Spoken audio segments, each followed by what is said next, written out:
le Seigneur pour ce moment qu'il nous donne dans cette tranche de l'école des disciples de front. Et aujourd'hui encore, nous sommes dans notre 18e séance où nous sommes en train de parler de qualité d'un disciple de front. Et nous voulons prier. Seigneur, nous te sommes infiniment reconnaissants. Nous te rendons de multiples actions de grâce. Merci pour ce moment que tu nous donnes. Merci d'ouvrir nos cœurs par le Saint-Esprit. Au nom de Jésus-Christ. Amen. Voilà que nous sommes à notre 8e qualité de disciple de front. Nous avions commencé le mercredi passé. Nous avions dit qu'un disciple de front, c'est un homme de caractère.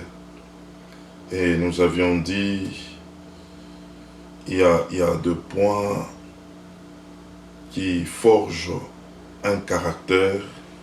Et la fois passée, nous avions parlé en ce qui concerne l'écoute. L'écoute est un outil qui forge un caractère. Et aujourd'hui, nous voulons voir un 2e point.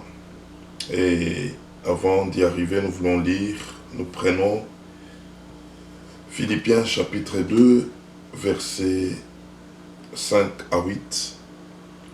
Philippiens 2, versets 5 à 8. Nous disons: Ayez en vous les sentiments qui étaient en Jésus-Christ, lesquels, existant en forme de Dieu, n'ont point regardé comme une proie à arracher d'être égal avec Dieu, mais s'est dépouillé lui-même en prenant une forme de serviteur, en devenant semblable aux hommes, et ayant paru comme un simple homme, il s'est humilié lui-même, se rendant obéissant jusqu'à la mort, même jusqu'à la mort de la croix. Et nous prenons Proverbe chapitre 29 et le verset 23. Proverbe 29, verset 23. Nous lisons: L'orgueil d'un homme l'abaisse, mais celui qui est humble d'esprit obtient la gloire. Et nous prenons 1 Pierre chapitre 5 et le verset 6. 1 Pierre chapitre 5 et le verset 6, nous lisons: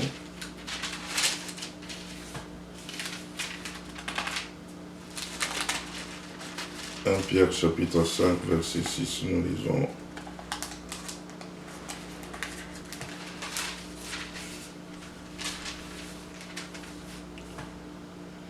Humiliez-vous donc sous la puissante main de Dieu, afin qu'il vous élève au temps convenable. » Et nous terminons par Galates chapitre 1, verset 10. Galates chapitre 1 et le verset 10, nous disons: « Et maintenant, est-ce la faveur des hommes que je désire ou celle de Dieu? Est-ce que je cherche à plaire aux hommes? Si je plaisais encore aux hommes, je ne serais pas serviteur de Christ. » Nous voyons ici un 2e point qui forge un caractère. Il s'agit de l'humilité.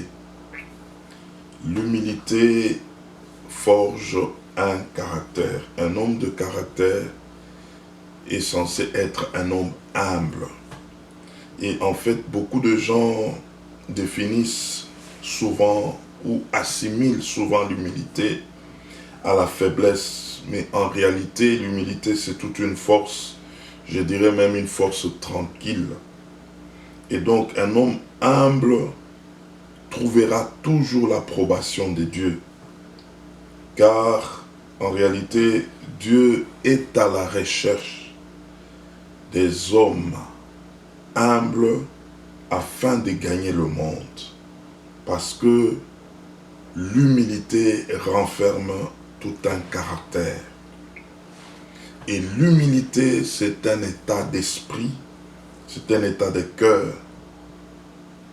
L'humilité est une démarche qui se manifeste souvent devant Dieu et non pas devant les hommes.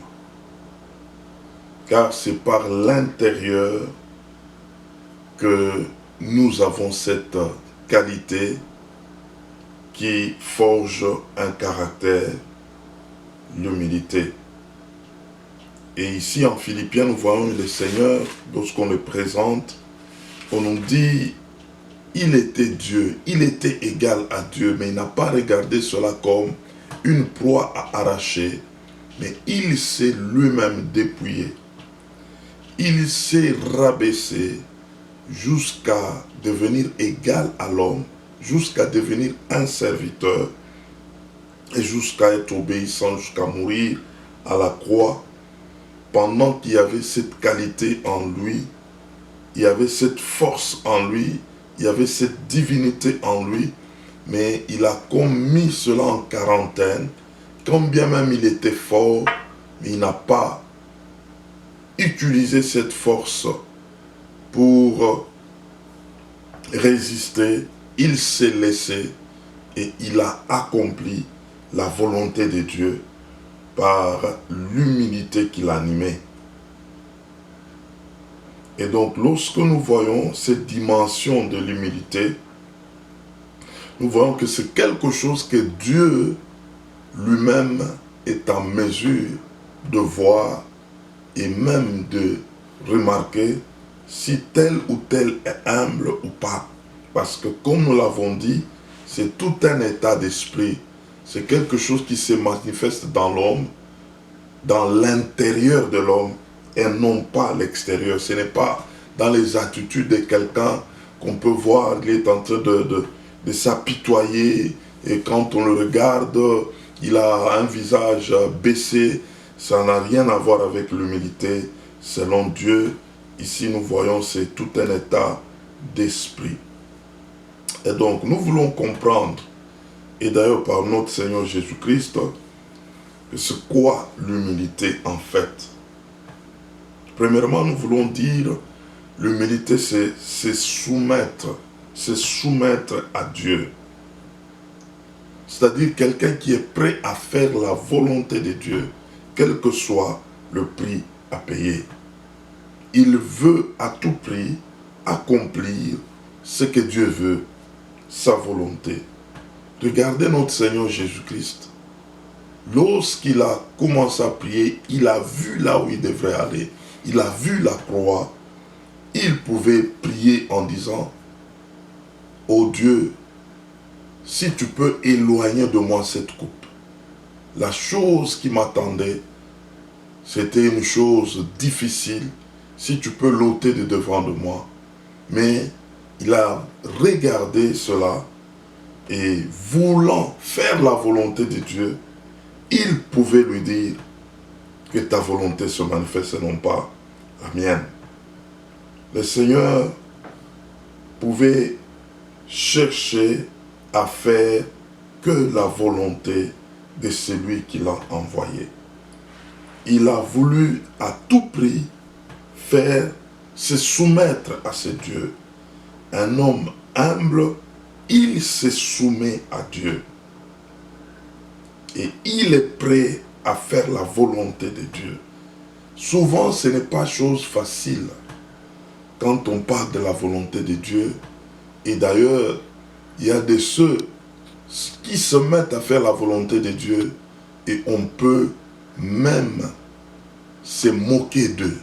C'est par là d'ailleurs qu'on sait retrouver l'humilité. Quelqu'un qui est dans une démarche divine, cherchant à faire la volonté de Dieu, mais parce qu'il n'est pas compris par les hommes, il est en train de subir comme des moqueries, comme de l'humiliation, selon qu'il veut se laisser sur la voie de Dieu. Cette personne, il est en train d'endurer de telles choses parce elle veut faire la volonté de Dieu. Cette attitude est en train de forger en lui un caractère. Il n'est pas perturbé par ceux qui l'entourent, par les ondits des gens. Même, il peut se retrouver en train de mener une vie difficile, compliquée à un certain niveau, mais il reste ferme pour faire la volonté de Dieu. Et on peut lui jeter de pierres, on peut le critiquer. Il ne bronche pas. C'est un homme humble. C'est un homme qui est en train de forger son caractère. Deuxièmement, nous voulons dire Quelqu'un qui est humble, c'est cette personne qui cherche à plaire à Dieu et non pas chercher l'approbation des hommes. Quelqu'un qui a comme démarche de plaire à Dieu. Galates chapitre 1 verset 10 nous avions lu, est-ce la faveur des hommes que je désire et je cherche à plaire aux hommes. Si je continue à plaire aux hommes, je ne serai pas serviteur de Dieu. En réalité, nous comprenons qu'il y a beaucoup de gens aujourd'hui, tout ce qu'ils font, ils cherchent l'approbation des hommes. Et donc, quelque part, il y a le m'as-tu vu. Quelque part, il y a l'ego qu'on veut présenter afin qu'on soit loué par les autres, ou même on veut que les autres réalisent en nous que nous sommes capables, que nous pouvons faire, nous pouvons agir, nous pouvons répondre, nous pouvons accomplir des choses et sans tenir compte de la volonté de Dieu. Mais ici, nous comprenons que quelqu'un de humble, c'est cette personne qui cherche à plaire à Dieu et non pas aux hommes. Regardez l'apôtre Jacques, on l'avait tué dans Acte 12. Et ceux qui l'ont tué, la Bible déclare, ils le faisaient, donc le gouvernement d'Hérode, pour plaire aux Juifs. En réalité, c'était comme par orgueil. Ils posaient des actes en fait pour que les autres puissent les louer, que les autres comprennent qu'ils sont forts, ils sont puissants. Mais il pouvait se passer de la volonté de Dieu, il pouvait se passer de Dieu, mais en tuant quelqu'un. Paul, la même chose, avant qu'il ne croise Jésus-Christ, sur le chemin de Damas, il marchait dans l'orgueil. Il n'était pas humble, il voulait faire la volonté des hommes, il voulait être applaudi par les hommes, et donc il s'est retrouvé ne faisant pas la volonté de Dieu, ne voulant pas plaire à Dieu, il a fait des choses qui pouvaient trouver l'approbation des hommes. Mais quelqu'un qui veut plaire à tout prix à Dieu, c'est un homme humble, parce qu'en réalité, quelque part, il peut se retrouver comme dans un combat avec des hommes et ils ne pouvaient pas faire leur volonté. Et donc, nous allons comprendre que la dimension de l'humilité, c'est une dimension qui forge un caractère. C'est beaucoup plus de choses qui se passent dans l'intérieur de l'homme. Et même, c'est souvent, lorsque l'homme est en train de le faire, c'est comme quelqu'un qui est en guerre, c'est comme quelqu'un qui est mal compris, mais en réalité, la personne sait que la démarche qu'il est en train d'accomplir, c'est pour plaire à Dieu. Et donc, visiblement, cette personne peut être écrasée, cette personne peut être marginalisée, mais en réalité, quand elle tient fort, c'est le caractère que la personne est en train de travailler. Et troisièmement, enfin, nous voulons dire pour aujourd'hui que dans quelqu'un qui est humble, c'est une personne qui sait rendre des comptes aux autres. Cette dimension est très capitale et dont nous voulons dire l'homme en soi aime être libre de ses mouvements, de ses actes, et donc quand on les soumet à une gymnastique de rendre des comptes, il y a d'autres qui ne sont pas prêts à le faire. Le Seigneur Jésus, il est venu et il avait un langage, il dépendait de celui qui l'a envoyé, et quand il a terminé, il pouvait rendre compte à celui qui l'avait envoyé.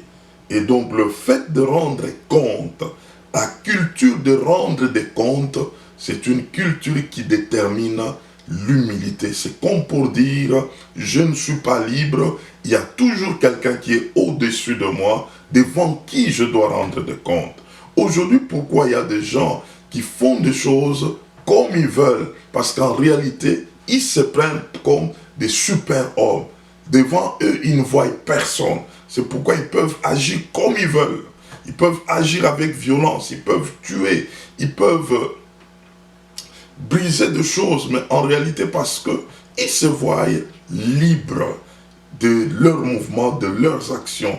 Quelqu'un qui est humble, il sait toujours que devant lui, au-dessus de lui, il y a un être suprême, devant qui il va rendre des comptes. Et donc, dès maintenant, même jusqu'à l'éternité, il rendra des comptes. Et même cet exercice ne se limite pas toujours devant le Seigneur, même entre nous, des hommes vis-à-vis de nous, lorsqu'on a la culture de rendre des comptes, quelque part, nous avons cet esprit d'humilité. Et que ce soit en famille, que ce soit dans le couple, que ce soit entre amis, lorsque nous avons la culture de se rendre des comptes, quelque part, nous sommes en train de forger notre caractère, parce qu'en réalité, nous allons comprendre que nous ne sommes pas libres de faire du n'importe quoi. Parce que quelque part, je dois rendre des comptes. Quelque part, je dois m'asseoir pour dire ce que je fais et comment je l'ai fait et pourquoi je le fais. Une telle dimension forge en nous un caractère. Et donc, si nous nous exerçons à toutes ces choses, nous allons nous retrouver que nous sommes en train de marcher dans l'humilité, et l'humilité forge un caractère. Que Dieu bénisse sa parole. Amen. Nous voulons prier. Seigneur, nous te rendons de multiples actions de grâce. Merci Seigneur pour ces sujets. Tu veux que nous puissions forger l'homme intérieur par le caractère. Et aujourd'hui, tu nous parles de l'humilité. Seigneur, merci d'amener ton peuple à cette dimension intérieure qui cherche à te plaire, à accomplir ta volonté, et avoir une culture de rendre des comptes. Merci Seigneur de sauver encore celui qui a écouté ce message et qui ne te connaît pas. Par ta grâce, Seigneur, qu'il confesse Romains 19, que Jésus-Christ est mort et ressuscité et que cette personne expérimente le salut. Merci Seigneur. Au nom de Jésus-Christ, j'ai ainsi prié. Amen.